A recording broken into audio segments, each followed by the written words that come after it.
This is the Kestrel Country Podcast, where we discuss the people, places, and events all around Kestrel Country. Holy Sounds pretty. That sounds straight out of a cheese box. Sean Bohnet, Yeah.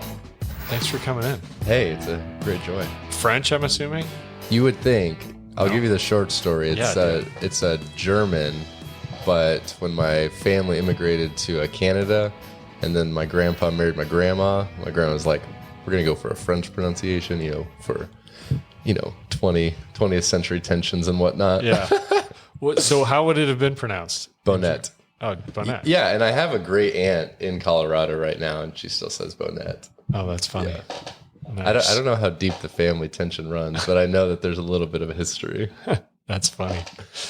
So, Sean, we're going to talk about music. Okay. We're going to talk about a lot of things. Oh my goodness. Tell us, so your family came from Canada, from Germany. That's right. That's way back. But let's That's right. Where do you want to start this, maybe Mike? just you.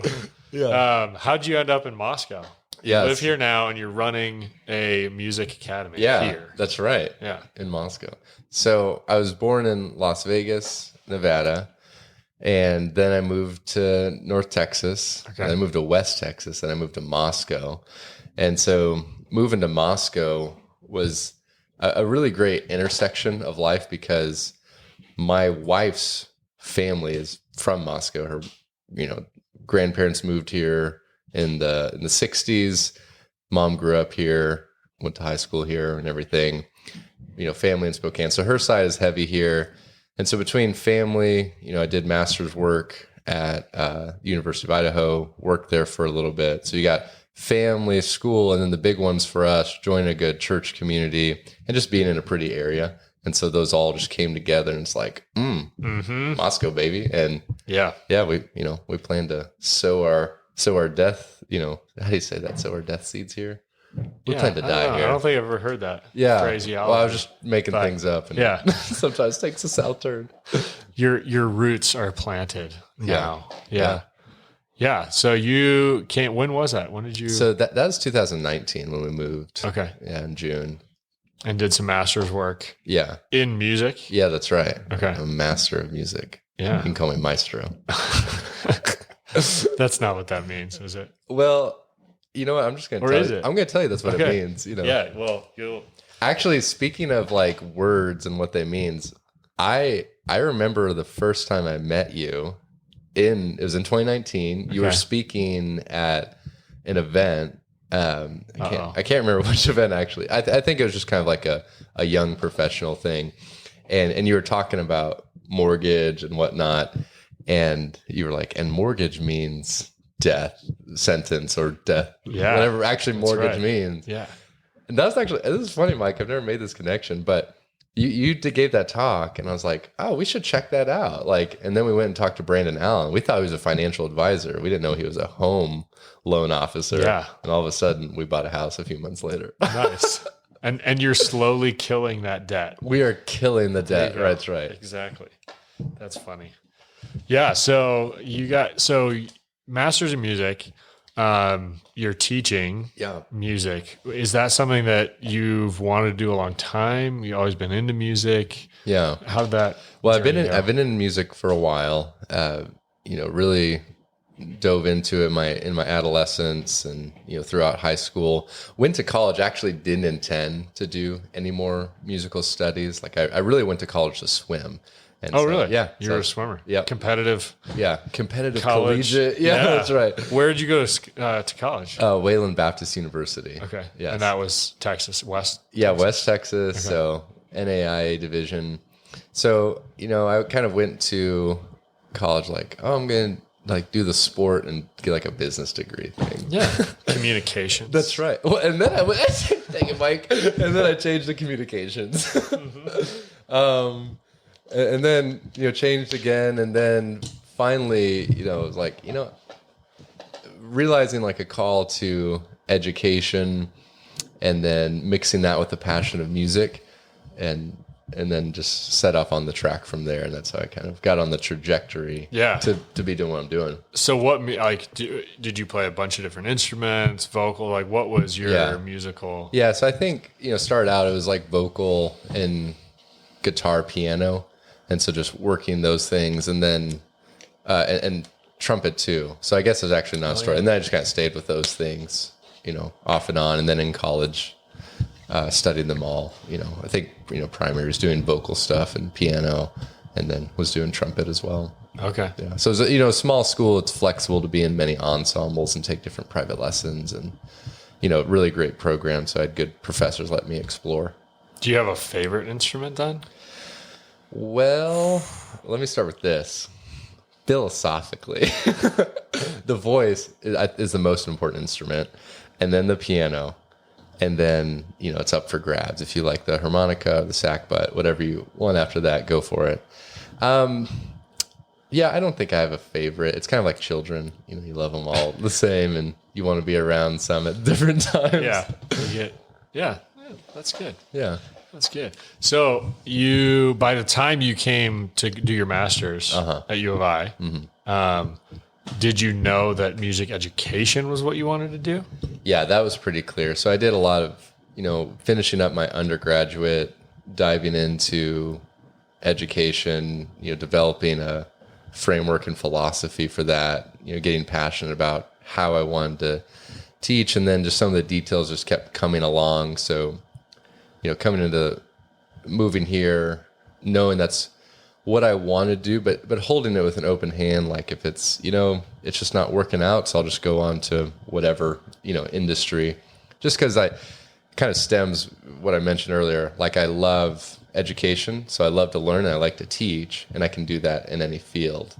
And so I was mixing it with a passion of music and a very, I'm a teacher, that's what it says to the IRS or whatever government entity is, keeping tabs on me. When you have to say what you do. Yeah, but, even take something like what you do, like you're a teacher, you're having to educate people. And so just, I would have been great and happy enjoying whatever sort of thing whatever job I could do where I'm, enjoying those skills and just feeling pretty flexible too. Like I'm interested in a lot of different things, which I think lends to why I leaned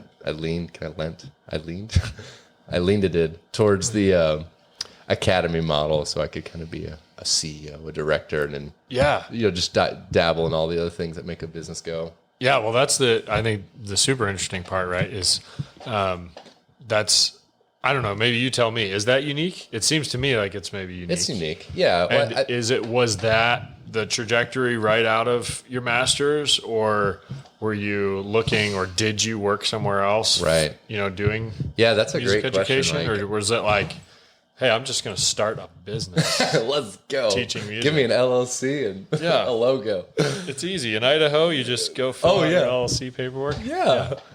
So that's a great question. It's so I've been teaching music lessons since 2018, and when I moved here, continued to do that, and also was starting to invest more into classroom teaching. So I was kind of doing both of those things before we moved, and more once we landed here. So just patching together many different jobs, and then was started to lean into the private sphere more. Just realizing, I love classroom, super fun. Kids have fun. I have fun. Learn a lot, but I really like the one-on-one.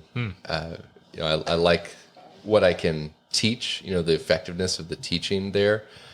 Because if you're in a classroom and a student's struggling with something, you get this if you're a history teacher, math, Latin teacher, whatever. It's like you just kind of want to pause everything and go and just like save the day, more or less, with that student. Like here, if I could just have 5-10 minutes of one-on-one time, I'll set you on your way. Even more so with music, because it's a language, field of study. And so that's like one of my passionate things. Like as an educator, like I want to see them take the next step in their educational journey.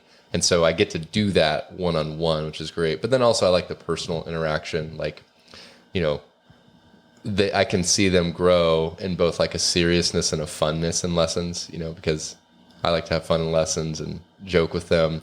And so they get to explore that. What's ultimately a maturity area, right? Because in a classroom, I like a chaotic classroom. Yeah, if you do that though. Yeah, it's like if there's rules and regulations, like there's 30 people. We got to learn something. So we can't all just be goofing and whatnot. But one-on-one, you got that flexibility. And so I got passionate about that, and then so like that more. But then also, was catching a vision and desire to do more than just, Sean Bohnet piano lessons, but wanted to invest in increasing the reach and impact of what I was doing by way of just bringing on more teachers, bringing on more students. So this, vision of giving music literacy, making music very enjoyable, something that feels like a rhythm of life instead of this very special extracurricular, I think is a special thing. And so that, among other things, is like, I want to see that come to fruition. And so then I got an LLC and a logo. And you did it. So it's more than just you. Yeah, that's right. At this point. So how many teachers? Yeah, so excluding me, we've got 4 teachers. And so, wow. Yeah, and one of all them, in Moscow? Yeah, all in Moscow. We got one guy moving to Moscow to be doing this, which is cool. He's from South Dakota. And he's our secret agent because he's a string teacher. So now we've got violin and cello and all that fun stuff. Are your students, though, all over the place? You doing online stuff? Yeah, we do online stuff. So we, 60% of our clientele's local here in Moscow, and then we've got 40% online, serving in about 10 different states, which is, online lessons are some of my favorite, which is kind of like, oh, music online, can that work? It really can. It's great. Is that new? Like, I imagine COVID made people more used to it. Yep. Like they did with a lot of online opens you education and stuff. Were you doing it before that, or was it kind of simultaneous? No, yeah, it was a simultaneous thing. So like COVID began, and I think the open-mindedness and advent of exploring that by necessity, whether you wanted to or not, was there. And so jumped on that. It was like probably easy because you didn't have to put one of those N95s on the end of your saxophone. Right. If you're look at you. Right. All those goofy pictures we saw of like kids practicing with a hole in their mask or all this bizarre stuff. Yeah. I've never really reflected on the right word to describe it, especially as like a brass player. You see someone with a hole in the mask, like, wait a you just don't look right. And I feel like you're missing the point. Anyway, so jumped on the online scene there. And, online lessons are some of my favorite because they work so well. It takes very minimal tech setup on the teacher side, even though we go above and beyond to make it a really seamless process, and little setup on the other, on the student side. But then it's just like, we're just right there. It's different than, local live lessons, but it's great because you're mixing. There's usually a little bit more passion and buy-in, which is the big thing, right? It's like, why are you taking online? Well, the availability of local, or maybe just this teacher, I really want to be with him. And so you jump into it. So when you said more passion buy-in, that you're saying because they're maybe particularly choosing you rather than just choosing you because you happen to be down the street from them? Yeah, exactly. That's right. So it's both of those things where, if you don't have a Chick-fil-A in your city, like you kind of have a greater longing and thankfulness when you finally do. Dude, that hits me. Does that speak to you? That resonates for sure. And we do kind of have one. Yeah. And this is probably maybe the 40th time I've said this, but like, I want to go. I feel like I can go, and I know I can go, but I just don't know what I'm going to get. And you haven't been? I haven't been. I haven't either. I was a student. I feel like we should go. Well, where does that, I don't want to derail this too much, but where does that fall in the alpha? I mean, it's C. How close are you to C in your restaurant reviews? Oh, shoot. I missed. What are you saying to me, Mike?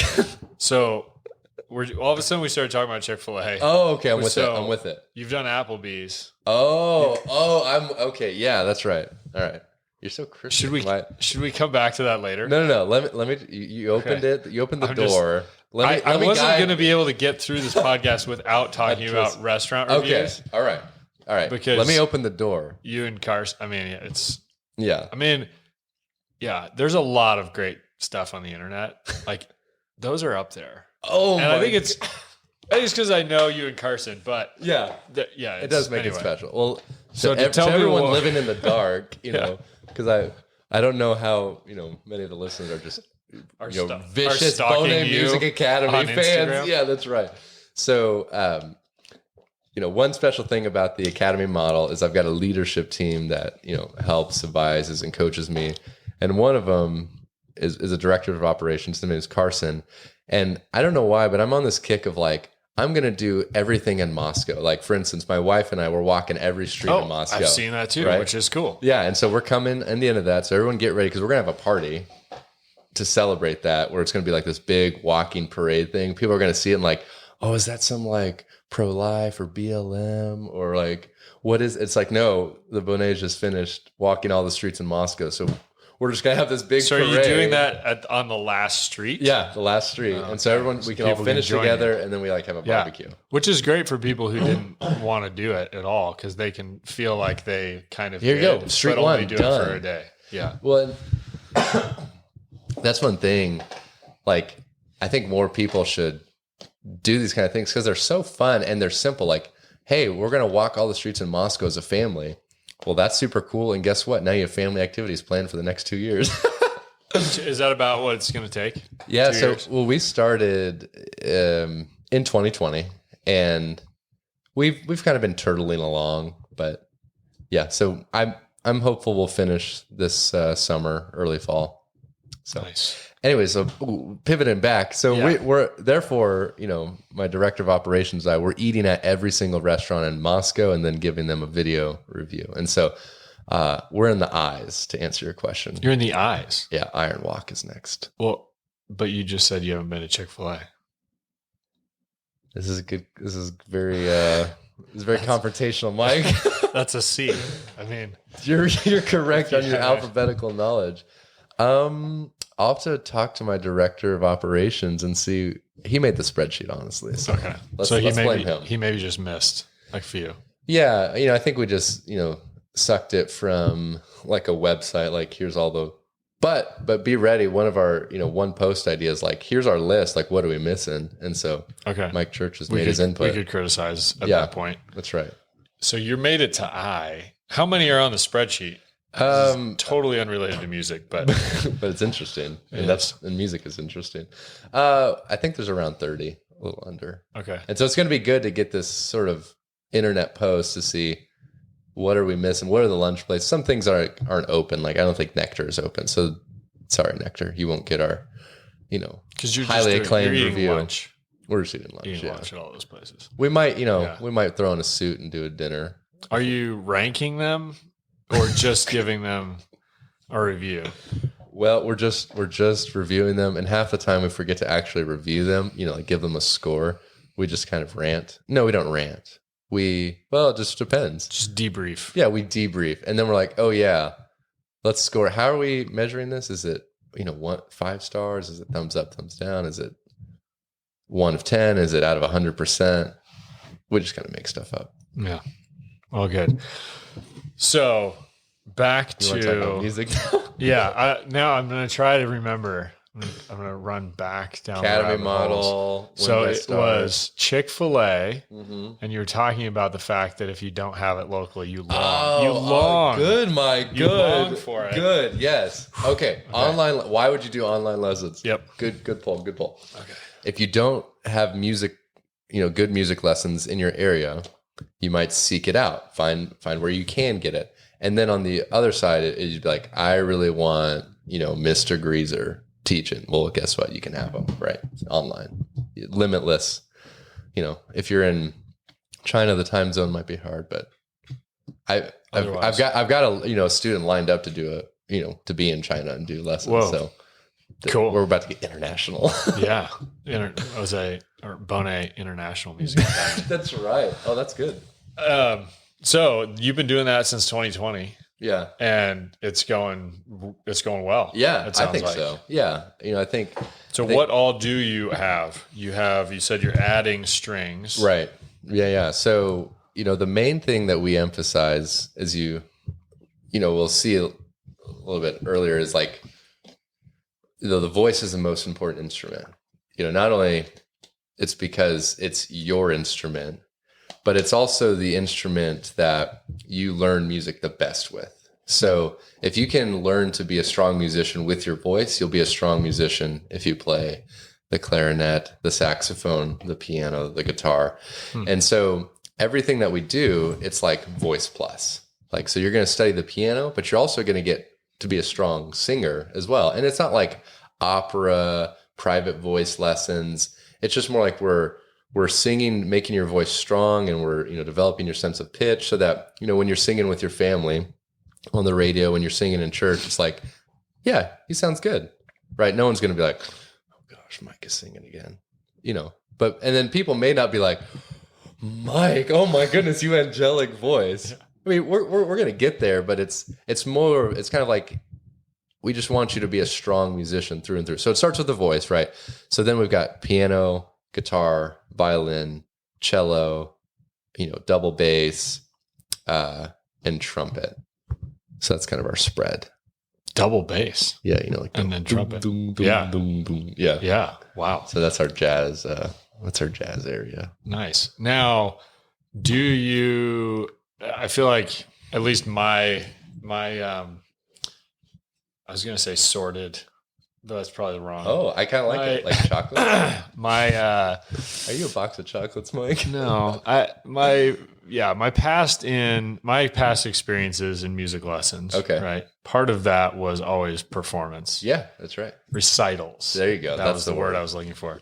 Did you say sorted to start? I did. Okay, all right. Just because I have judgment-free zone. Did I mention that we're a judgment-free zone at Bohnet Music Academy? No. Well, all are welcome. This podcast is not a judgment-free zone. So okay. Apologies. All right. No, it is. I don't know. I had mixed results for sure as a kid. Mm-hmm. Right. I hated recitals. Okay. Do you guys do recitals? Oh yeah, you do. And they're very. How does positive. that work?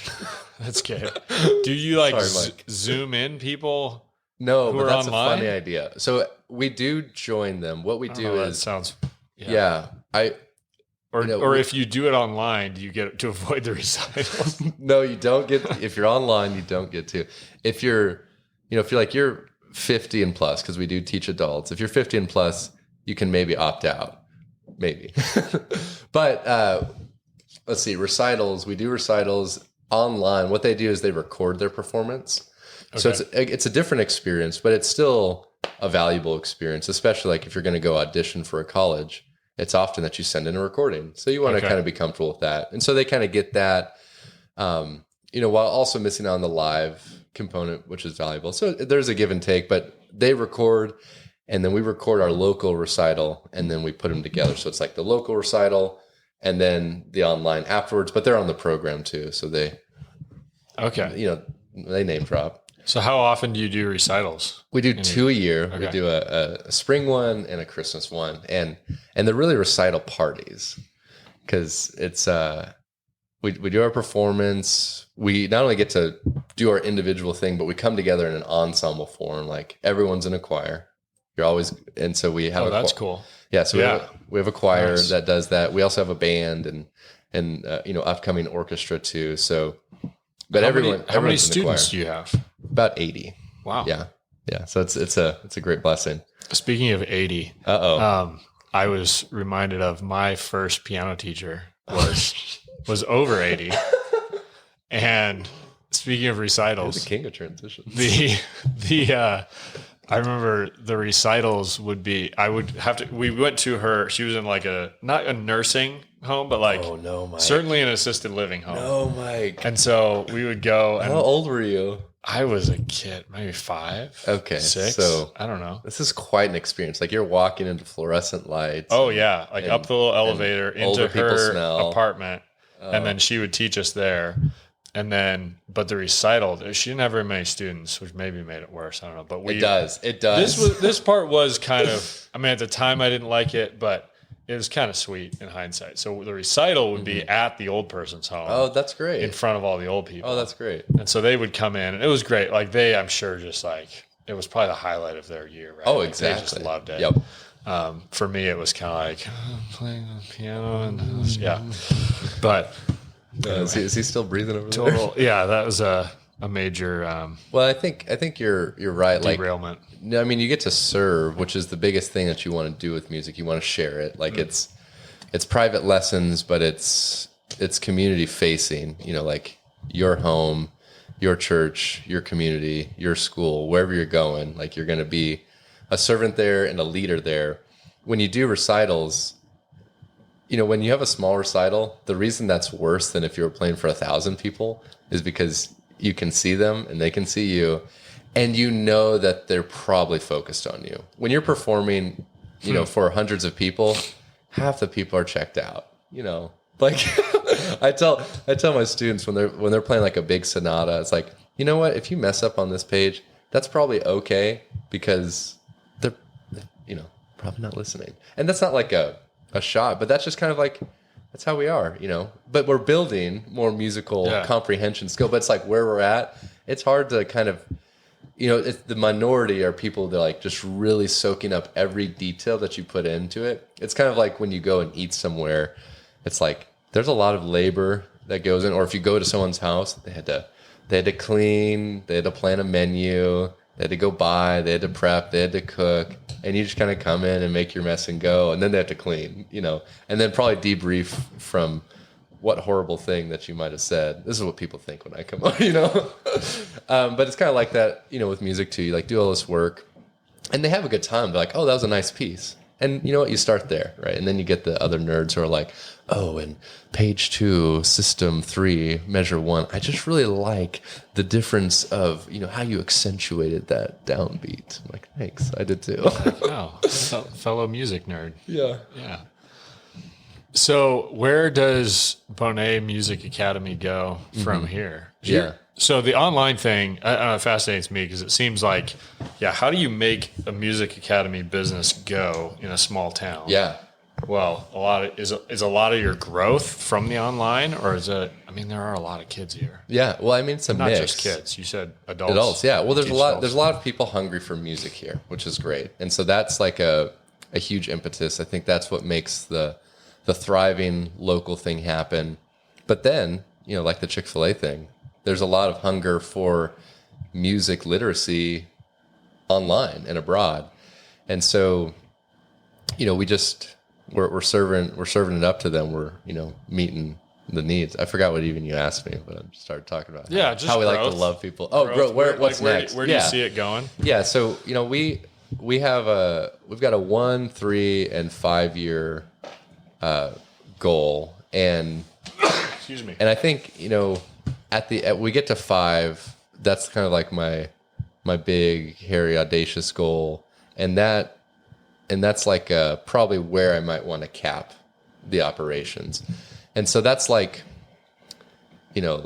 let's say 300, 400 kids about, because I conceptualize a lot of our teaching in number of hours that we're serving in a week. And so, I want to be into the 200 hours there. But one thing we do, like we teach, live local, live online. But in August, we're also launching, a video course series. So if you're like, for whatever budgeting reason or whatever scheduling reason, I want to learn, but, these things are constraining me. Well, here we've got online video courses that you can buy and just have the course and go in your basement and just become a musical master.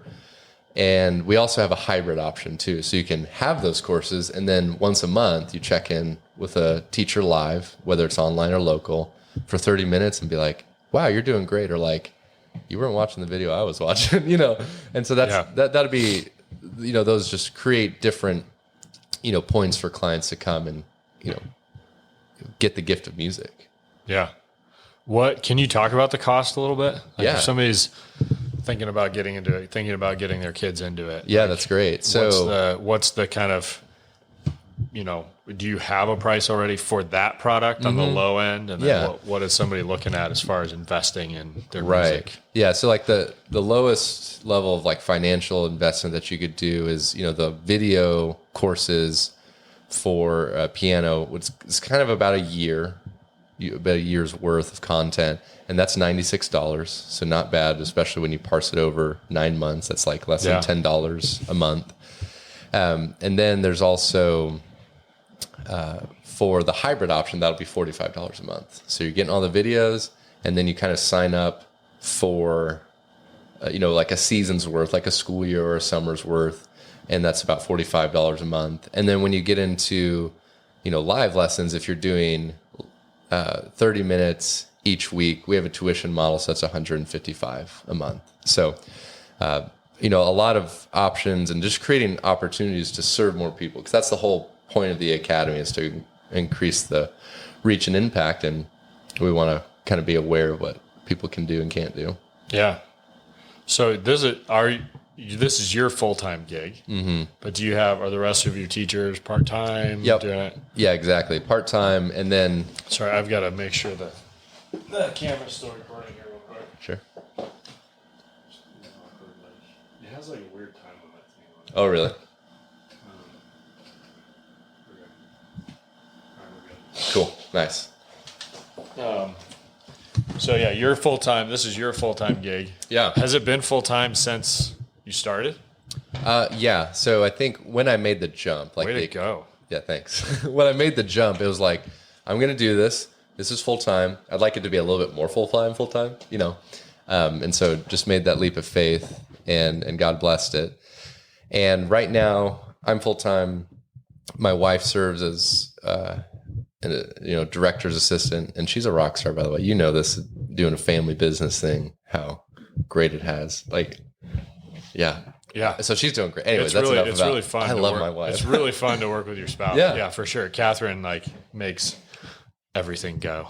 Yeah. Isn't that crazy? So, and then our other teachers are part-time with the vision of making them full-time. And that's kind of the special thing of, especially like what I'm doing locally, is I think a very noble endeavor is to try to create more good jobs that, people love, doing what they love.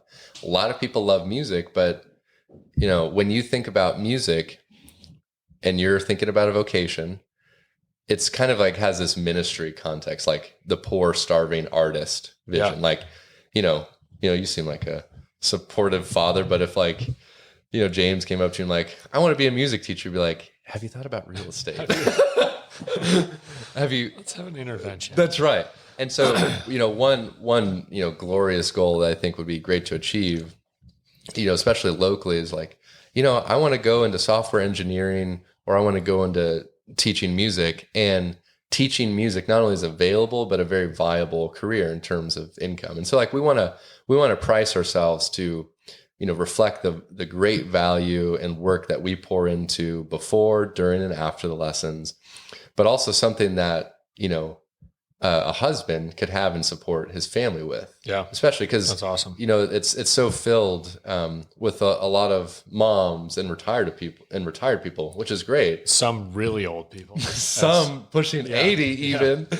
But to get a young guy in there, middle-aged guy, just excited and serving, that's really needed in culture. And so we want to do that more and more, and especially in an academy model, make there be tiers in which you can serve and grow. So it's not just you putting in the hours and that's it, but you can be in leadership roles, much like a business. I think that's the big thing that I'm after, is most of the time it's just you, the lone wolf music teacher, and you just do all that you can do, and you can make a great living doing that. Or then it's the academy model. Oops. Hey, speaking of music, that's right. It's one of the great songs of our generation. Sorry. Yeah, I agree. It seems like maybe some of the poor, starving artist is, I don't know if it's by choice as much as sometimes, or there's just, it seems like that often doesn't go well together, of the people who are artists who are, whether it's music or fine arts, is music one of the fine arts? I just said so. Fine arts. Yeah, you can say that. I approve it. I'm a master. Painting arts. This has been approved. Are not often don't have that business mind, right, or want to do anything with business, right? Well, I think there's a lot of, I think there's a lot of starving artists who keep themselves starving by their particularities. And then I think there's a lot of starving artists who are, misjudged by people. Because if you've ever met a music people, you're like, what a snoot.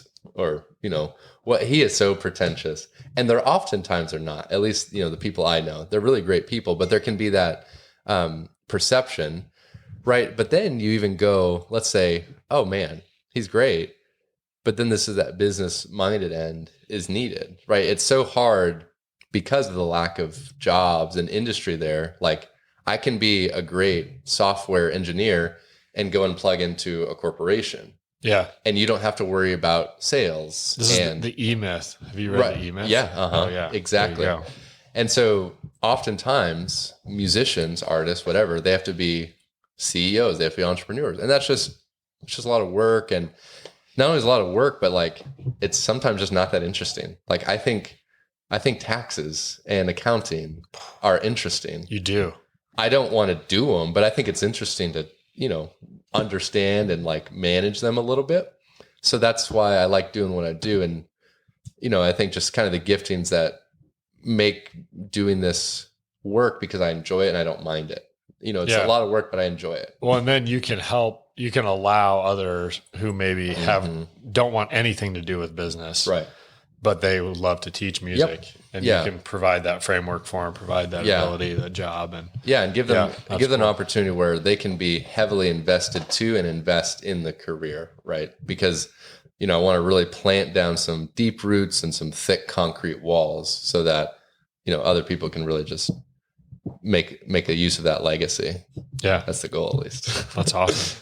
Those are good goals. Thanks. So where do people find out more about Bohnet Music Academy, restaurant reviews, that's right, all that? So everything. The most important thing that you want to do is go follow us on Instagram so you can see our restaurant reviews.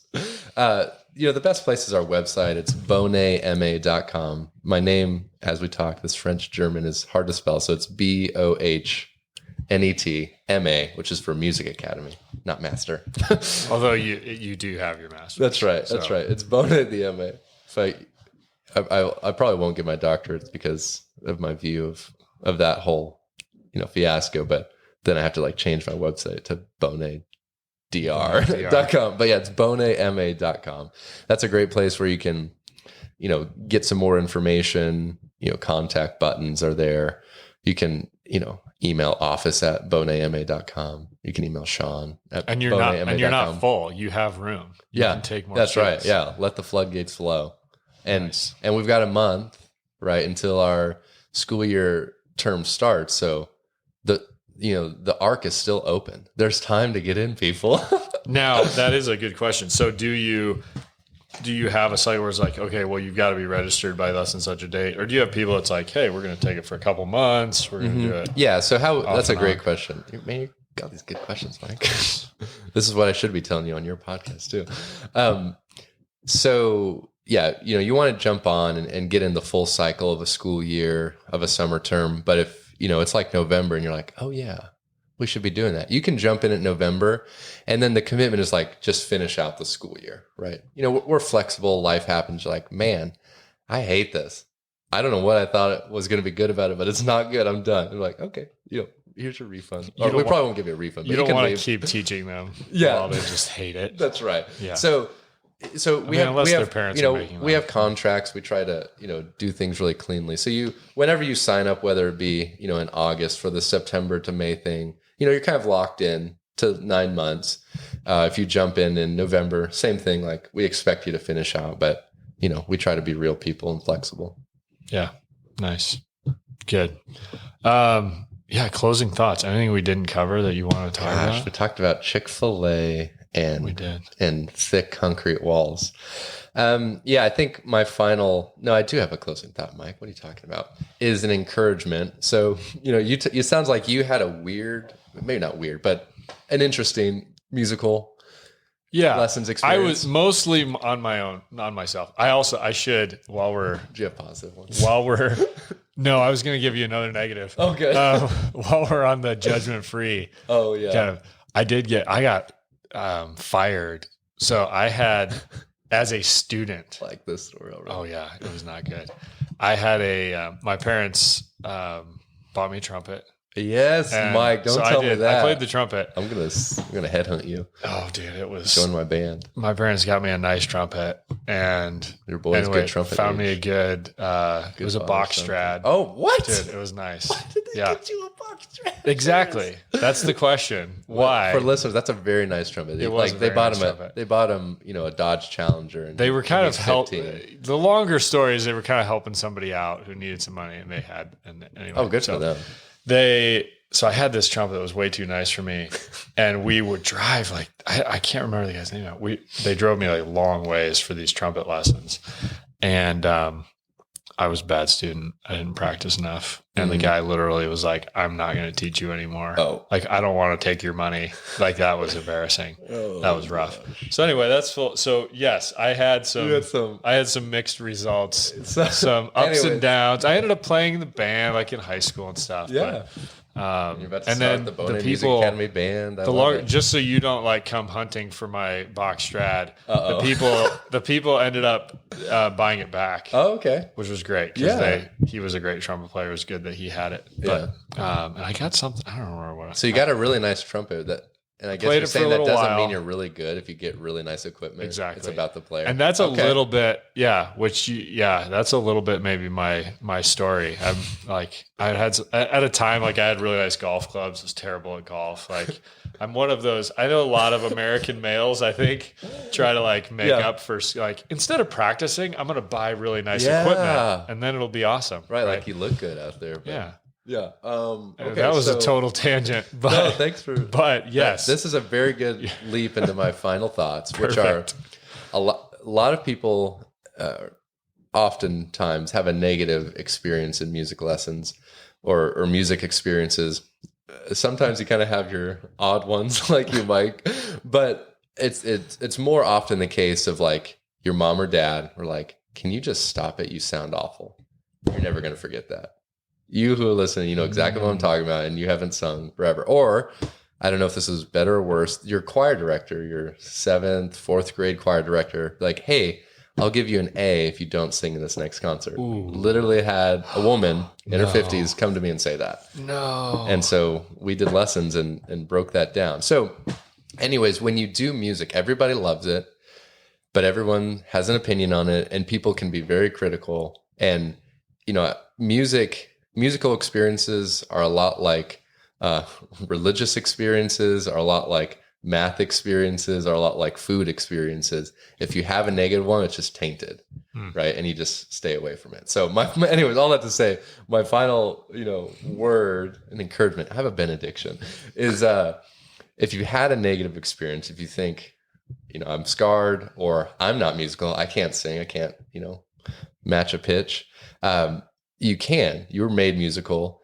and don't let those negative people bring you down, even if it's yourself, because you can make music. So give that to yourself, especially give it to your children. That's my final thought. Yeah, I love it. Yeah, I love it. That's a good word.